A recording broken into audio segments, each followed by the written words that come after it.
আমরা যে আমাদের যে আলোচ্য বিষয় যেটা অর্থাৎ কবিতায় হচ্ছে হোমিওপ্যাথি মেটেরিয়া মেডিকা। কবিতায় হোমিওপ্যাথি মেটেরিয়া মেডিকা দুই চারটে লাইনের মধ্যে দিয়ে কিন্তু পুরো ওষুধের পিকচারটা ড্রাগ পিকচারটা পাওয়া যায় এবং এটা একটু কষ্ট করলে মুখস্থ করা যাবে। আর মুখস্থ করতে পারলেই কিন্তু আমরা টোটাল মেডিসিনটা সম্বন্ধে একটা পরিষ্কার ধারণা আসবে। তা সেই জন্য আমরা আজকে কয়েকটা ওষুধ নিয়ে একটু আলোচনা করি।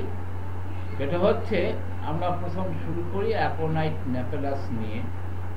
তা অ্যাকোনাইট নেপেলাস হচ্ছে আমাদের যেটা আমরা জানি যে একটা acute medicine come suddenly go suddenly and virulency, এই জিনিসটা থাকে অ্যাকোনাইট নেপেলাসের মধ্যে।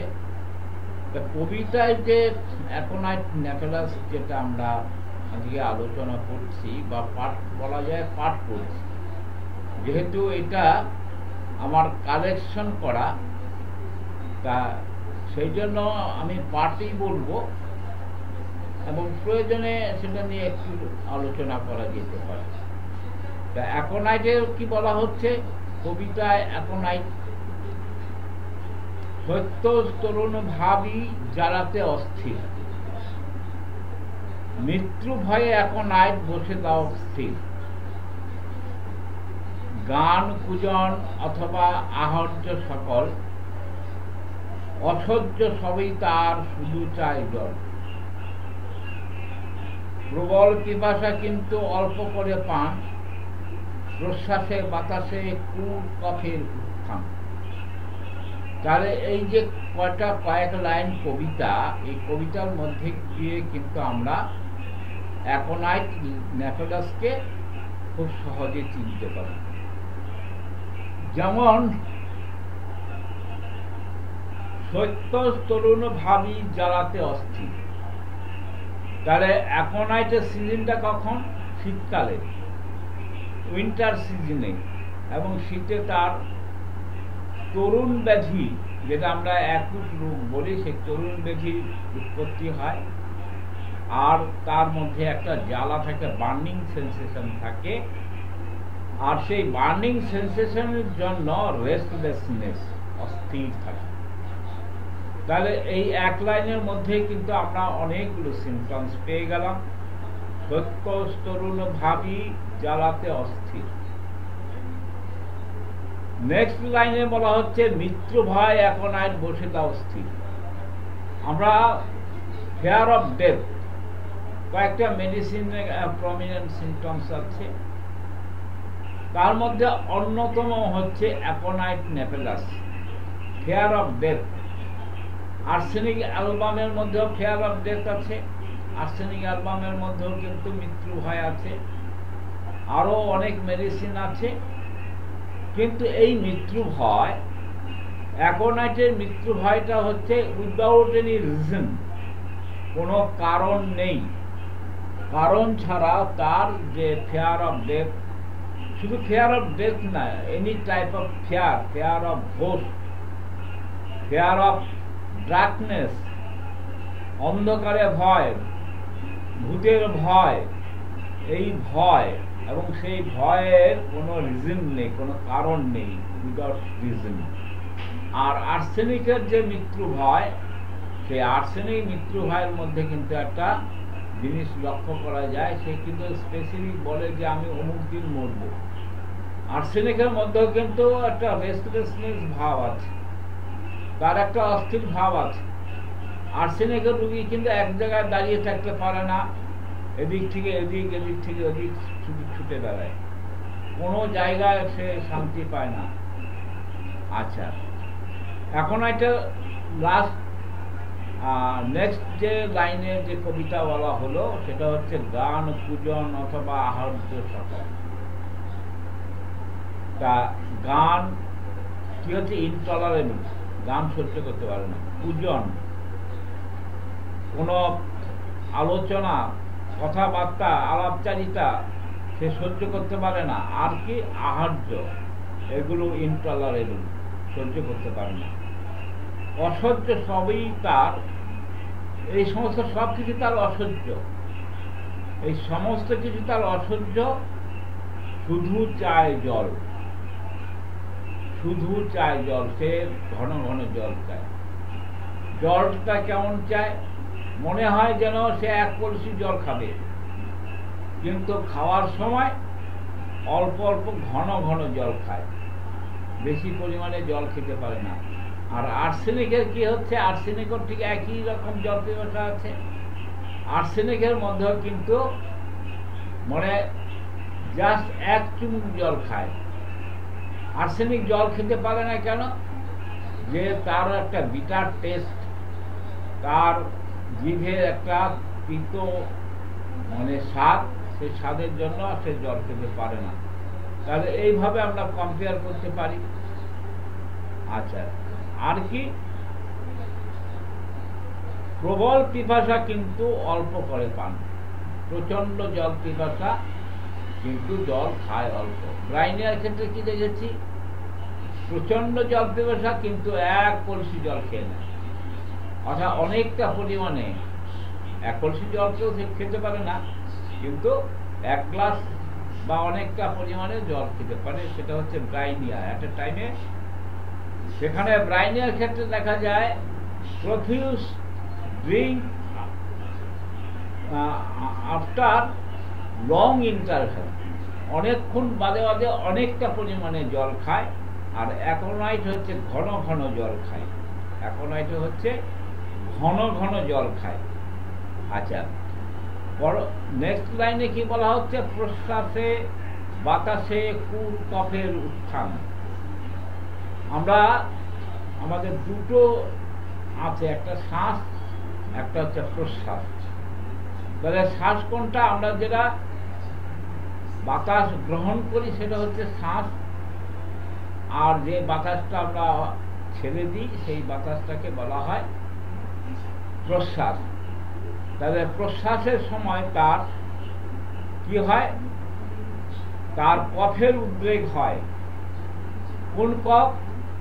আমরা বিভিন্ন রকম কাশি জানি, পুর কাশি বলে একরকম কাশি আছে, পুর কফের উত্থান হয়। আর এই পুর কফের উত্থান হয় কোথায়? আর কোথায় হয়? আর হচ্ছে বাতাসে, বাতাসের ফলে তার যে পুর কফের উত্থানটা হয়।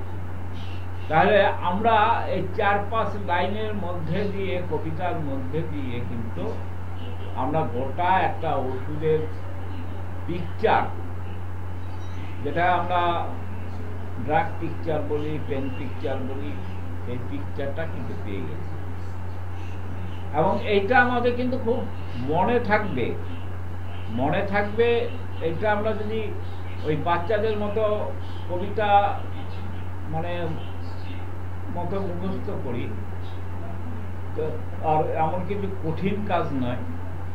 2-4 লাইন কথাগুলো যদি আমরা মুখস্থ করে ফেলি, তাহলে কিন্তু আমাদের ওষুধ চিকিৎসার ক্ষেত্রে আমরা সহজেই কিন্তু ড্রাগ পিকচারটা পেয়ে যাব।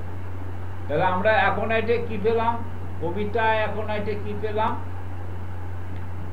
সত্য তরুণ ভাবি জ্বালাতে অস্থির, মৃত্যু ভয় অ্যাকোনাইট বসে দাও অস্থির। গান পূজন অথবা আহার্য সকল, অসহ্য সবই তার শুধু চাই জল। প্রবল পিপাসা কিন্তু অল্প করে পান, প্রশ্বাসে বাতাসে কফের উত্থান।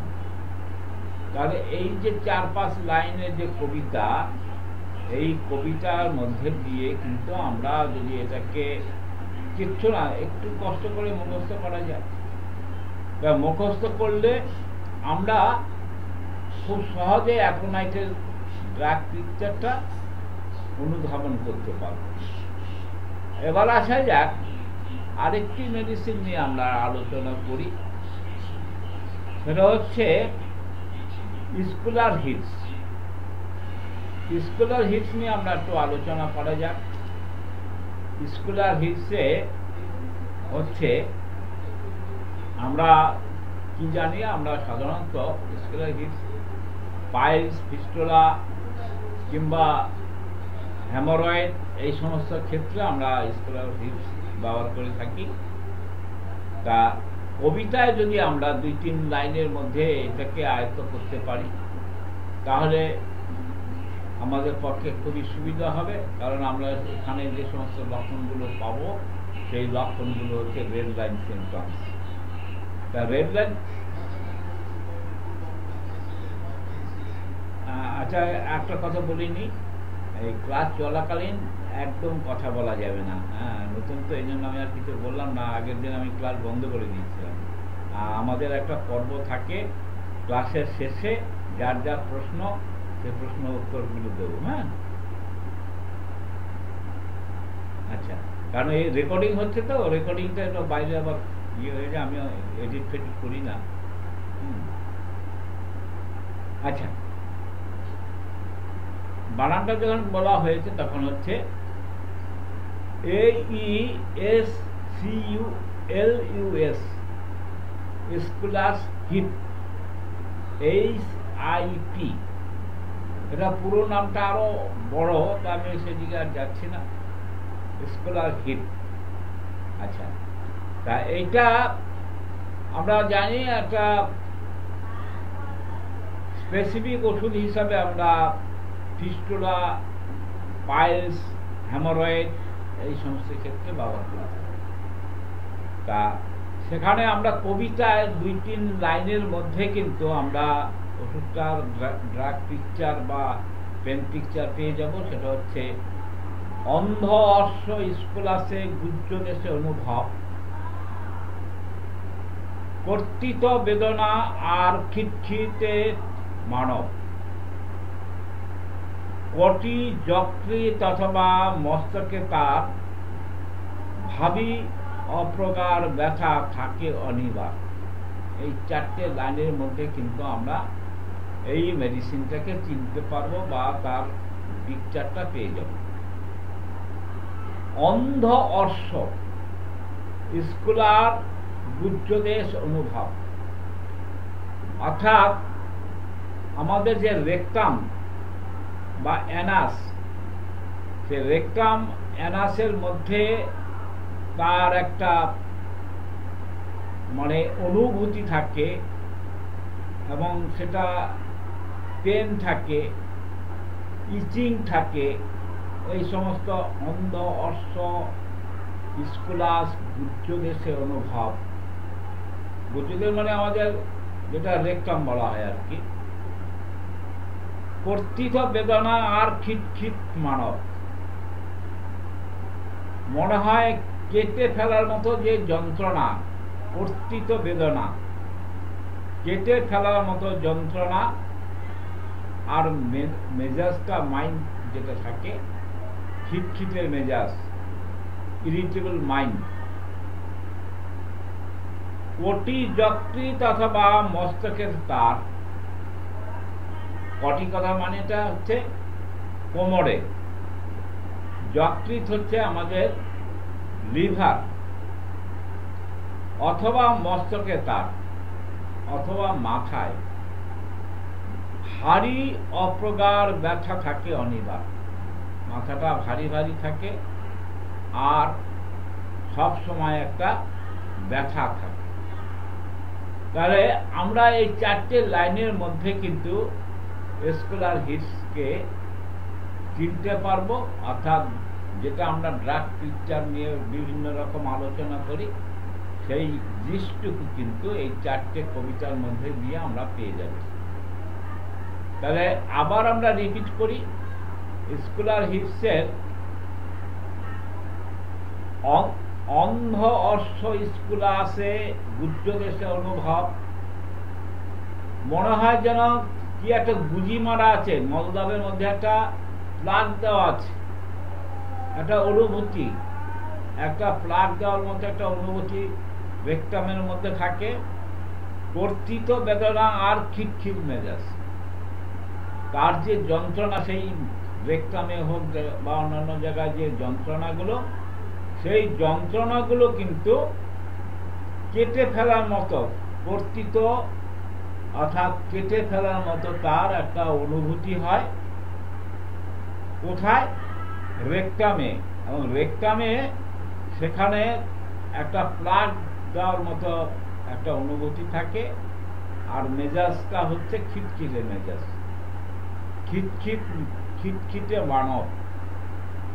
কটি যকৃৎ অথবা মস্তকেতে তার, কটি হচ্ছে কোমরে, যকৃৎ হচ্ছে লিভারে, অথবা মস্তকে অর্থাৎ মাথায় ভারী অপ্রগাঢ় ব্যথা থাকে অনিবার, ভারী ভারী একটা ভাব থাকে, আর সবসময় একটা ব্যথা ব্যথা ভাব থাকে। কোথায়? কোমরে, যকৃতে অথবা মস্তকে। তাহলে আমরা এই চারটে কবিতা, এই চারটে লাইন দিয়ে কিন্তু আমি নোট পাঠিয়ে দেবো, এগুলো পারলে মুখস্থ করে ফেলবেন। হ্যাঁ, এটা খুব অল্প কথায় মনে রাখার মতো জিনিস, এটা মনে থাকবে। আর মুখস্থ করাটা এমন কিছু কঠিন কাজ নয়, 4-5 লাইনের ব্যাপার। তা আমরা পরবর্তী যে ওষুধটা নিয়ে আলোচনা করব সেটা হচ্ছে ইথুজা। ইথুজা বানানটা বলে দিই, AETHUSA, ইথুজা। ইথুজা পুরো কথাটা হচ্ছে ইথুজা সাইনেটিয়া, তা আমরা সংক্ষেপে ইথুজাই বলি। তা ইথুজার এরকম কবিতায় যদি আমরা ইথুজা নিয়ে আলোচনা করি, তাহলে হচ্ছে অতৃষ্ণ ইথুজা শিশুর সহ্য করা দায়, চাকা চাকা হয় তার দ্রুত বাহির হয়। ইথুজার যে ভমিটিং, সে ভমিটিংটা কি, কাদের ভমিটিং? বিশেষ করে শিশুদের, বাচ্চাদের, চাইল্ড, বেবি, তাদের কিন্তু একটা বমি করার একটা প্রবণতা থাকে, বিশেষ করে খাওয়ার পরে। সে শিশু কোনো কিছু খেয়ে সহ্য করতে পারে না, সঙ্গে সঙ্গে বমি হয়ে যায়। আর সে বমির একটা বৈশিষ্ট্য আছে, সে বমিটা হচ্ছে চাকা চাকা, দলা দলা, মানে দই যেমন জমে যায়, দুধ জমে দই হয়ে যায়, চাকা চাকা দইয়ের মতো সেরকম চাকা চাকা হয়, তা দ্রুত বাহির হয় এবং হরহর করে বেরিয়ে যায় গলা দিয়ে। এই বমিটা হরহর করে গলা দিয়ে বেরিয়ে যায়, তা আর সেটা থাকে দইয়ের মতো চাকা চাকা থাকে। বিশেষত শক্তিহীন ঘুমেতে মগন, আর এই বমি করার পরে নেতিয়ে যায়, অর্থাৎ শক্তিহীন হয়ে পড়ে আর ঘুমিয়ে পড়ে। ড্রাউজিনেস, তার একটা ড্রাউজিনেস ভাব আসে বমি করার পর, তার একটা ড্রাউজিনেস। আর কাদের ক্ষেত্রে এটা বেশি প্রযোজ্য? শিশুদের ক্ষেত্রে, বাচ্চাদের ক্ষেত্রে। আক্ষেপিত কর দুটি নিচক নয়ন, আক্ষেপ, স্পাজমটিক। কর মানে হাত, হাতের মধ্যে একটা স্পাজম হয়, আর দুটো হাতেই হয়। আর নয়ন, চোখ হয়ে যায় নিচের দিকে, নিগম, নিচক নিচক, অর্থাৎ চোখটা বসে যায়, চোখের গুলো বসে যায়। তা এই 4 লাইনের মধ্যে দিয়ে আমরা ইথুজাকে চিনতে পারব। তাহলে আমরা ইথুজাকে চিনতে গেলে আমরা এই বিষয়গুলো একটু মনে রাখবো। অতৃষ্ণ ইথুজা শিশুর সহ্য করা দায়, চাকা চাকা হয়ে তার দ্রুত বাহির হয়, চাকা চাকা হয়ে তাহা দ্রুত বাহির হয়, অর্থাৎ হরহর করে বমি করে। বিশেষত শক্তিহীন ঘুমেতে মগন, এই মগন, ঘুমেতে মগন, অর্থাৎ এই বমি করার পরে সে দুর্বল হয়ে পড়ে, শক্তিহীন হয়ে পড়ে এবং ঘুমিয়েও পড়ে, বা ড্রাউজিনেস, ঘুম ঘুম ভাব থাকে। আক্ষেপিত কর দুটি নিচক নয়ন, এবং যে দুটো বাহু, সেই বাহুটা মধ্যে একটা স্পাজম হয়, এই স্পাজম হয় এবং সেই সঙ্গে চোখগুলো বসে যায়। এবার আসা যাক, আমরা অ্যালিয়াম সেপাকে যেটা দেখি, অ্যালিয়াম সেপা 2 লাইনের মধ্যে অ্যালিয়াম সেপাকে ড্রাগ পিকচার তৈরি করা হয়েছে। তা অ্যালিয়াম সেপা আমরা আমাদের পড়া হয়েছে, এর আগে ভিডিও করা হয়েছে। তা অ্যালিয়াম সেপাটা আলোচনার সময় আমরা একটা কথা বলেছিলাম যে আমাদের হোমিওপ্যাথিক ওষুধের সিমটমসগুলো চিনতে গেলে তার ড্রাগের উৎসটা সম্বন্ধে ভালো করে জানতে হবে। আর যারা বোটানি পড়েছে, জুলজি পড়েছে, তাদের পক্ষে আরো একটু সুবিধা হবে। তা আমরা এই যে অ্যালিয়াম সেপা, অ্যালিয়াম সেপাইভাম, এই সমস্ত ওষুধগুলো আমরা কিন্তু আমাদের সবজির সঙ্গে, তরি তরকারির সঙ্গে খেয়ে থাকি। অ্যালিয়াম সেপা কোন সোর্সের ওষুধ?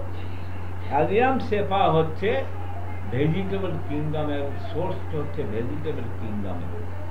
আমরা ফার্মেসিতে পড়েছি যে হোমিওপ্যাথি ওষুধ প্রস্তুত করা হয় 6টা উৎস থেকে। 6টা উৎস হচ্ছে, একটা হচ্ছে অ্যানিম্যাল কিংডম, একটা হচ্ছে ভেজিটেবল কিংডম, নেক্সট হচ্ছে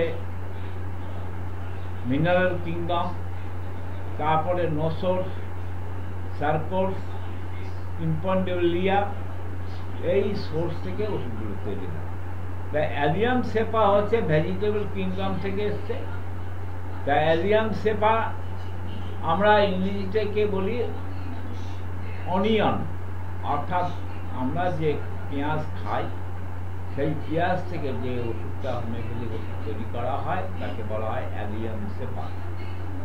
তা অ্যালিয়াম সেপা আমরা যখন ড্রাগ পিকচার নিয়ে আলোচনা করেছিলাম তখনও বলেছিলাম যে অ্যালিয়াম সেপা রোগীর চেনার একটা সহজ পথ হচ্ছে যে মেয়েরা রান্না করার সময় পেঁয়াজ যে কাটে, পেঁয়াজ কাটার পরে কি হয়, তার নাকে একটা ঝাঁঝ ঝাঁঝ জ্বালা হয়, একটা জ্বালা অনুভূতি হয়, আর নাক দিয়ে হরহর করে কাঁচা জল পড়ে।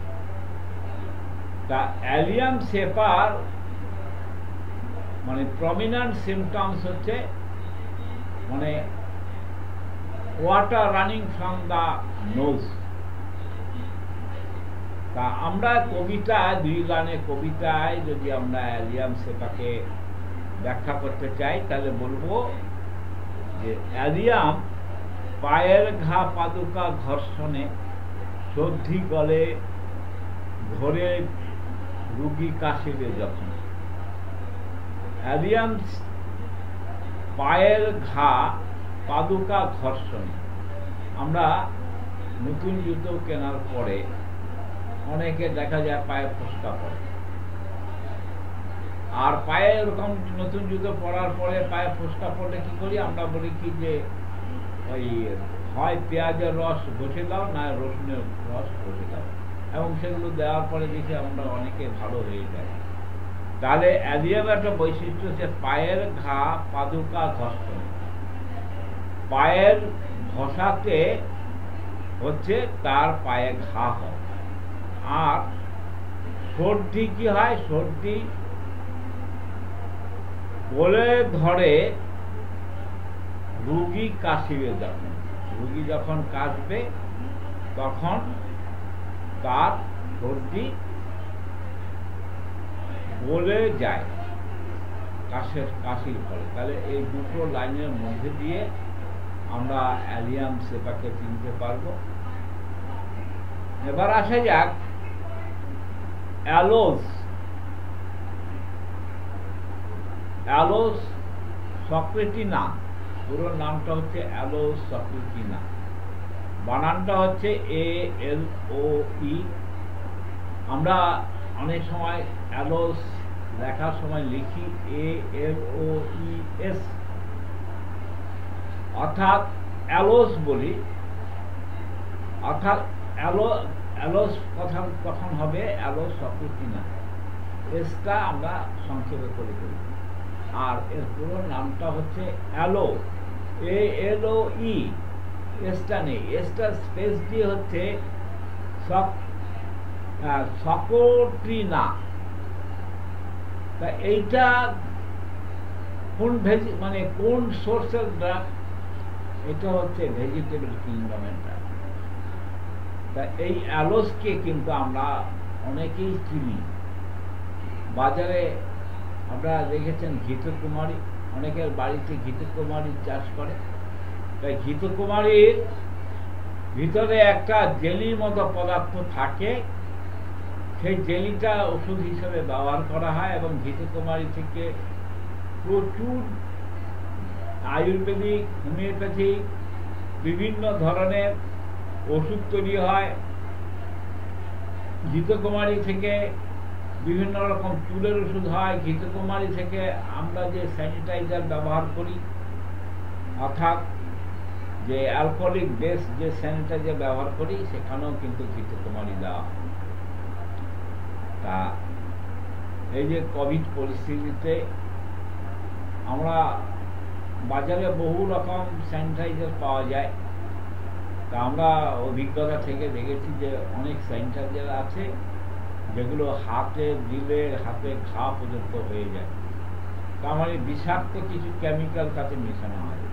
সেই জন্য আমি আমাদের স্টুডেন্টদের অনুরোধ করব যে আপনারা নিজেরা স্যানিটাইজার বানিয়ে নেবেন, যেটা মোস্ট সাইন্টিফিক এবং মোস্ট হার্মলেস, সবচেয়ে নিরাপদ যে স্যানিটাইজার আপনি নিজে তৈরি করতে পারবেন। কিভাবে করবেন? সেটা হচ্ছে আপনি নিজের বাড়িতে থাকলে ভালো, অনেকে চাষবাস করে বা নিজেদের প্রয়োজনে, অথবা পাড়া প্রতিবেশীদের কাছে পাওয়া যায়। একটা ঘৃতকুমারী পাতা ডাটা যেটা, সেটাকে নেবেন। এটা একটু টেকনিক আছে, সে কৌশলটা জানা থাকলে ভালো হয়। ওর যে জেলিটা বের করে নিতে হবে। জেলিটা বের করে নিয়ে যাদের মিক্সিং মেশিন আছে, মিক্সিং মেশিনে ওটাকে মিক্স করে নেবেন। আর যদি না থাকে তাহলে চামচ দিয়ে ভালো করে একটু নেড়ে নেবেন। ওটা বেশিক্ষণ নাড়ার পরে ওটা জলের মতো হয়ে যাবে। এবার 100 ml একটা শিশি নেবেন, সেখানে 60% আমাদের যে মানে স্ট্রং অ্যালকোহল আছে, হোমিওপ্যাথিক ফার্মেসিতে পাওয়া যায়, সেই অ্যালকোহল 60% দেবেন। আর 30% দেবেন জল, প্লেন ওয়াটার। ওটা যে মানে পিউরিফাইড জল হতে হবে এমন কোনো কথা নেই, যে কোনো জল, যে জলটা আমরা খাই সেই জলটা দিতে হবে। 30% জল দেবেন আর 10% দেবেন, বাকিটা পূরণ করে 10% দিয়ে পূরণ করে দেবেন। সেটা হচ্ছে ঘৃতকুমারীর রস, যে ভালো করে নেড়ে চেড়ে রেখে দিন। ওইটা সবচেয়ে উৎকৃষ্ট মানের হ্যান্ড স্যানিটাইজার হবে। এবার আসা যাক, অ্যালোজের অসংখ্য কাজ আছে। আয়ুর্বেদিতে অ্যালোজ ব্যবহার করা হয়, ইউনানি সিস্টেমে অ্যালোজ ব্যবহার করা হয়, আর হোমিওপ্যাথিতে বহু বছর আগে থেকেই অ্যালোজ ব্যবহার করা হয়। তাই অ্যালোজ, হোমিওপ্যাথি অ্যালোজে কি কি লক্ষণের উপর ভিত্তি করে আমরা অ্যালোজ দিয়ে থাকি। অ্যালোজের তাহলে আমরা কবিতায় যদি অ্যালোজ নিয়ে আলোচনা করি, তাহলে হচ্ছে অ্যালোজে অজানা মল, নিম্নবায়ু সার, শীত এলে চুলকানা, জলে মলদা। খুব পিকুলার সিমটমস, আর পিকুলার সিমটমসে আমরা বলে থাকি যে 1000 symptoms is not a symptoms, but one symptom is a symptoms. আমরা 1000 রকম লক্ষণ কালেক্ট করে যে কাজ না হবে, যদি আমরা কিছু আনকমন পিকুলার সিমটমস পাই, সেই সিমটমসের উপর বেস করে যদি আমরা ওষুধ নির্বাচন করি, সেটা খুব কার্যকরী না। তাহলে এখানে আমরা কিন্তু বেশ কিছু red line symptoms, guiding symptoms বা আনকমন পিকুলার সিমটমস পেয়ে গেলাম। সেটা কি? অ্যালো যে অজানা মল, নিম্নবায়ু সাপ, শীতে দেয় চুলকানা, জলে মলদার। তাহলে অ্যালো যে নিম্নবায়ু থাকে, অর্থাৎ ডাউনওয়ার্ড যে উইন্ড, আর একটা পিকুলার লক্ষণ, সেটা শীতকালে তার চুলকানি। আমাদের পেট্রোলিয়ামেও শীতকালে বৃদ্ধি চুলকানি, বা স্কিন ডিজিজগুলো পেট্রোলিয়ামেও শীতকালে হয়। তাহলে অ্যালো যে চুলকানি, যেটা স্কিন ডিজিজ, সেটা শীতকালে বৃদ্ধি হয়। আর তার সঙ্গে একটা পিকুলার সিমটম, সেটা হচ্ছে মলদার জ্বালা করে। আমরা খানিকক্ষণ আগে যে স্কলার হিপস নিয়ে আলোচনা করেছিলাম, স্কলার হিপসের মধ্যে আছে মলদার চুলকায়, আর অ্যালোজের ক্ষেত্রে হচ্ছে মলদার জ্বালা করে। সালফারের ক্ষেত্রে মলদার চুলকায়, কিন্তু সালফারের একটা পিকুলার লক্ষণ আছে, বিশেষ করে বাচ্চাদের বেশি দেখা যায়। মলদার গোল করে চারিদিকে, মলদারের চারিদিকে লাল লাল রং হয়ে যায়। এটা এই যে লাল রং, মলদারের লাল রং, এই লক্ষণ দেখে কিন্তু আর কিছু টাকার দরকার নেই, চোখ কান বুঝে সালফার দেওয়া যেতে পারে। আর এখানে আমরা যেটা দেখলাম, অ্যালো যে অজানা মল, নিম্নবায়ু সাপ, শীতে চুলকানা, জলে মলদার। অর্থাৎ তার যে স্কিন ডিজিজ শীতকালে অ্যাগ্রাভেশন হয়, আর জলে মলদার, মলদারটা জ্বালা করে। ডান পেট ব্যথা হয় মলত্যাগ কালে, এখানেও একটা আনকমন পিকুলার সিমটমস।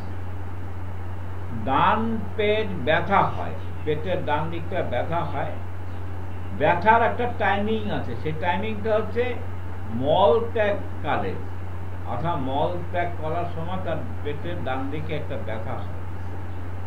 আঙ্গুলের মতো অশ্ব দোলে সেই কালে।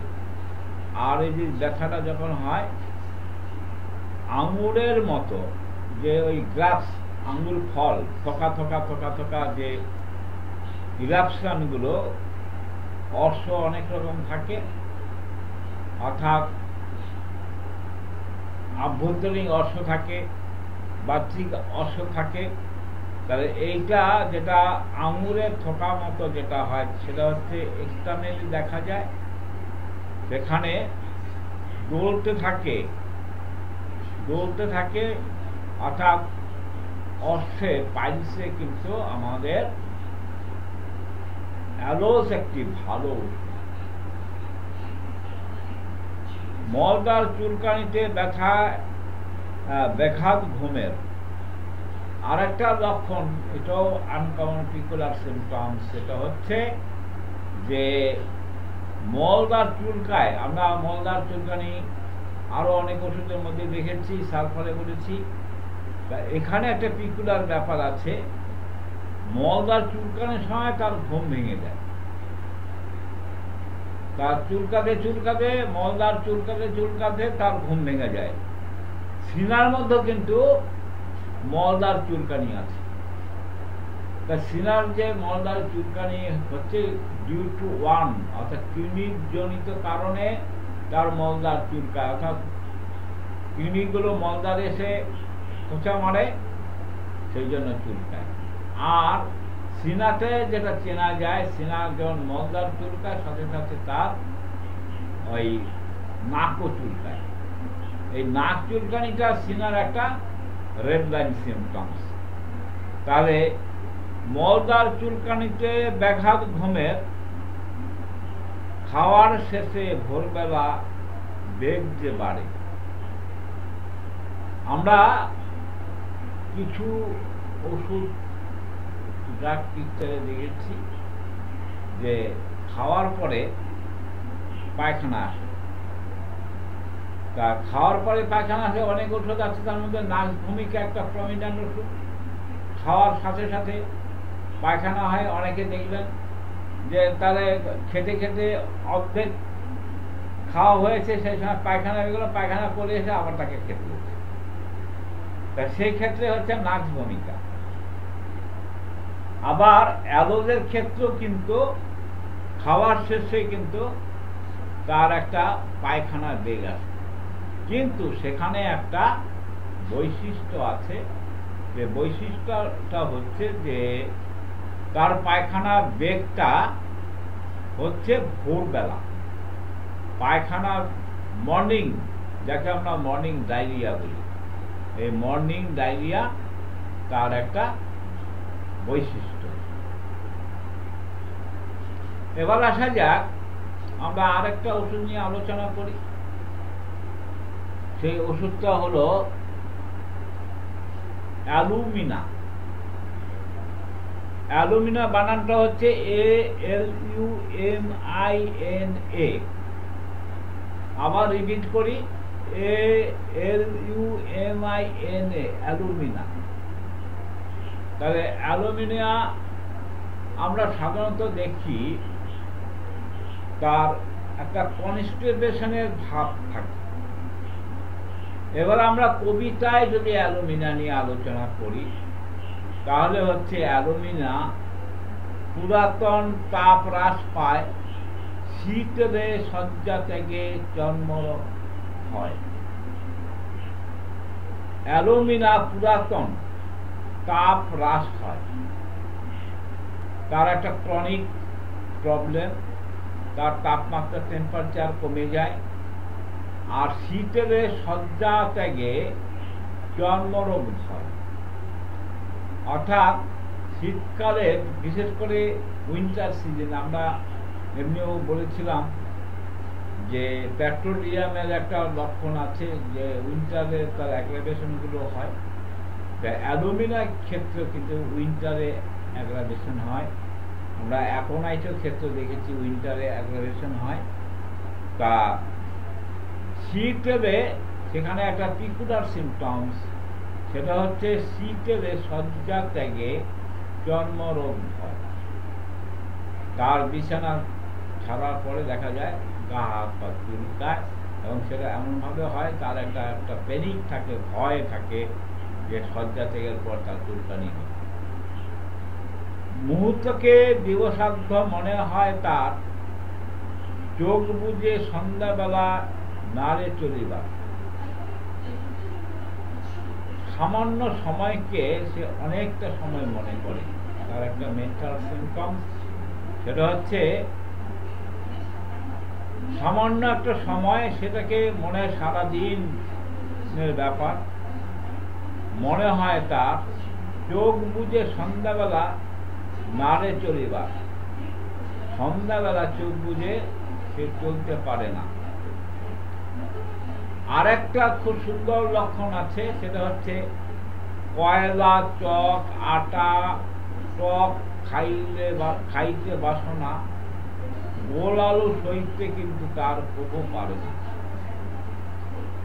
আমরা এর আগে একটা গল্প বলেছিলাম, অ্যালুমিনার দিয়ে একটা গল্প বলেছিলাম, ক্যালকুলেটার কারণ দিয়ে একটা গল্প বলেছিলাম, যে কিছু কিছু মানুষ আছে, এটা একটা পিকুলার সিমটমস, তারা কিছু অখাদ্য খায়। কি কি খায়? চক খায়, কয়লা খায়, আটা খায়। তা এরকম অ্যালুমিনিয়ামও আছে, আবার ক্যালকেরিয়ার মধ্যেও আছে। তা আমরা অ্যালুমিনিয়ার ক্ষেত্রে যেটা দেখি, সেখানে কয়লা, চক, আটা আর টক খাওয়ার তার একটা টেন্ডেন্সি থাকে। কিন্তু যেটা আমাদের পটেটো, গোল আলু, যেটা আমরা বাজারে পাওয়া যায়, সে গোল আলু খেলে সে সহ্য করতে পারে, ইনটলারেবল। গোল আলুটা হচ্ছে ইনটলারেবল। তাহলে আমরা যদি কবিতা এটা মুখস্থ করে ফেলি, তাহলে কোনো রোগী যদি আপনার কাছে আসে যে গোল আলু খেলে সে সহ্য হয় না, তাহলে আমাদের এই কবিতাটা মনে পড়ে যাবে, অ্যালুমিনা। তাহলে এখানে আমরা গোল আলু সইতে কিন্তু কমু পারে না। মল ত্যাগের আকাঙ্ক্ষা বা ক্ষমতা নাই না রয়, অর্থাৎ মল ত্যাগের তার ইচ্ছেও থাকে না, ক্ষমতাও থাকে না। আমরা যাকে বলি কনস্টিপেশন, কনস্টিপেশনে আমরা অনেক কিছু লক্ষণ পাই। কোনো কোনো কনস্টিপেশনে হার্ট স্টুল, কোনো কোনো কনস্টিপেশনে দেখা যায় যে নরম পায়খানা হচ্ছে অথচ কষ্ট হয়। আবার আপনার কষ্টিদামের মধ্যে কনস্টিপেশন যেটা দেখেছেন, বাচ্চারা চিৎকার করে কান্না করে পায়খানা করার সময়। তা এই যে লক্ষণগুলো, এখানে অ্যালুমিনার লক্ষণ হচ্ছে মলত্যাগ আকাঙ্ক্ষা বা ক্ষমতা তার থাকে না, নরম হলেও তীব্র কোদ দিতে হয় তার। তাহলে পায়খানা যদি নরম থাকে, আমরা পায়খানা কোদ দিই কখন? পায়খানা কোদ দিতে হয় যখন পায়খানাটা হার্ড নটি থাকে, তখন পায়খানা কোদ দিতে হয়। তা এখানে অ্যালুমিনার ক্ষেত্রে হচ্ছে হার্ড নটি দরকার নেই, নরম লুজ মোশন যদিও হয় সেক্ষেত্রে তার কোদ দিতে হয়, তার কোথানি একটা থাকে। আমরা কোথানি আর কোন কোন মেডিসিনের মধ্যে আছে, আমরা কোথানি যেটা কুন্থন বলা হয়, টেনেসমাস, সেটা কিন্তু আমরা দেখেছি নাক্স ভূমিকার মধ্যেও আছে। নাক্স ভূমিকার বৈশিষ্ট্য হচ্ছে আনএফেক্চুয়াল রিজার্ভ ফর পাসিং স্টুল, অর্থাৎ পায়খানা পড়লো, বারবার গেল, পায়খানা পড়ে বেরিয়ে এলো, তার মনে হলো যে পায়খানা ঠিক পরিষ্কার হলো না, স্যাটিসফ্যাকশন হলো না, আরেকবার হলে ভালো। এই যে আনএফেক্চুয়াল রিজার্ভ ফর পাসিং স্টুল, এই জিনিসটা কিন্তু নাক্স ভূমিকার ক্ষেত্রে। টেনেসমাস আছে, কুথানি কুন্থন যেটাকে বলি, সে কুন্থন আছে। কুন্থন আর কার মধ্যে আছে? আর কুন্থন আছে কলোসিন্থের মধ্যে কুন্থন আছে, ম্যাকফোসের মধ্যে কুন্থন আছে, আমরা মার্কসের মধ্যে কুন্থন আছে, মার্ক পরের মধ্যে কুন্থন আছে। আমরা পরবর্তী পর্যায়ে এই যে বিভিন্ন রকম কুন্থনের যে বৈশিষ্ট্য, আলাদা আলাদা আলাদা বৈশিষ্ট্য, সেগুলো নিয়ে অন্য সময় আলোচনা করা যাবে। এখন আমরা দেখছি যে তার কুন্থন রয়েছে ইয়েতে, অ্যালুমিনার ক্ষেত্রে। তাহলে মল থেকে আকাঙ্ক্ষা বা ক্ষমতা থাকে না, নরম মলেও তীব্র কোদ দিতে হয়। আরেকটা খুব ভালো লক্ষণ, যেটা খুব কার্যকরী সিমটমস রয়েছে অ্যালুমিনার ক্ষেত্রে, সেটা হচ্ছে ক্রোধের হচ্ছে অম্লসাদ, গুলফাবধি বয়, বিবাকালে প্রধানত সাপ বেশি হয়। মেয়েদের একটা রোগ আছে, সেটা হচ্ছে হোয়াইট ডিসচার্জ। আমরা যেহেতু আমাদের সাবজেক্টের মধ্যে গাইনোকোলজি থাকছে, মিডওয়াইফারি থাকছে, আমরা এটা নিয়ে পরবর্তী সময়ে গাইনোকোলজিতে আলোচনা করব। যে মেয়েদের যে সাদা স্রাব যেটা হয়, সেটা কিন্তু ভ্যারাইটিস টাইপের হয়। ডিউ টু গনোকক্কাস ইনফেকশনের জন্য হতে পারে, ডিউ টু ওয়ার্ম ক্লিনির জন্য হতে পারে, ডিউ টু মানে ইউরোজেনিটাল ট্র্যাকের ইনফেকশনের জন্য হতে পারে, যেটা ইউরিনাল ট্র্যাকের ইনফেকশনের জন্য হতে পারে। তা এই সমাজে বিভিন্ন কারণে যে পার ভ্যাজাইনা দিয়ে যে একটা হোয়াইট ডিসচার্জ বেরোয়, তাকে বলা হয় প্রদর স্রাব বা সাদা স্রাব, যেটাকে আমরা বলি। তা সেই যে সাদা স্রাব, মেয়েদের যে সাদা স্রাবটা হয়, সেটা একটা বৈশিষ্ট্য, অ্যালুমিনার ক্ষেত্রে একটা বৈশিষ্ট্য হচ্ছে যে ওই স্রাবটা একটা অ্যাসিডিক গন্ধ থাকে, হ্যাঁ, একটা অম্ল গন্ধ, একটা টক গন্ধ থাকে। তা আমরা যখন কেস হিস্ট্রি নেব, কোনো মেয়ের যদি সাদা স্রাব থাকে, তাহলে তার কেস হিস্ট্রিতে আমরা জিজ্ঞেস করি তার স্রাবটা কেমন, কোনো গন্ধ আছে কিনা। তা সেই ক্ষেত্রে আমরা যদি টক বন্ধ হয় তাহলে আমরা অ্যালুমিনিয়ামের কথা ভাবতে পারি। আর একটা বৈশিষ্ট্য হচ্ছে এই যে সাদা স্রাব যেটা হয় সেটা দিনের বেলা সাধারণত স্রাবটা বেশি হয়। কিছু সাদা স্রাব আছে দিনের বেলা বেশি হয়, কিছু সাদা স্রাব আছে রাত্রিবেলা বেশি হয়। তাহলে অ্যালুমিনিয়ামের ক্ষেত্রে হচ্ছে সাদা স্রাবটা বৈশিষ্ট্য হচ্ছে তার একটা অম্ল গন্ধ থাকবে, আর স্রাবটা বেশি হবে, দিনের বেলায় বেশি হবে। শীতকালে গোল আলুতে একদিন আরে পূর্ণিমা অমাবস্যাতে রোগগুলো বাড়ে। তাহলে শীতকালে তার রোগটা বাড়ে, গোল আলুতে তার বাড়ে, আর একদিন আরে মানে একদিন পর পর তার বাড়ে। আর কি পূর্ণিমা অমাবস্যাতে রোগগুলো তার বাড়ে, পূর্ণিমাতে বাড়ে, অমাবস্যাতে বাড়ে। তা আমরা অনেক ওষুধ আছে পূর্ণিমাতে বাড়ে, অমাবস্যাতে বাড়ে। অ্যালুমিনিয়াম যেমন আছে তেমনি সাইলেসিয়া আছে, আরো অনেক ওষুধ আছে। তাহলে সেগুলো আমরা কম্পেয়ার করে ঠিক করব।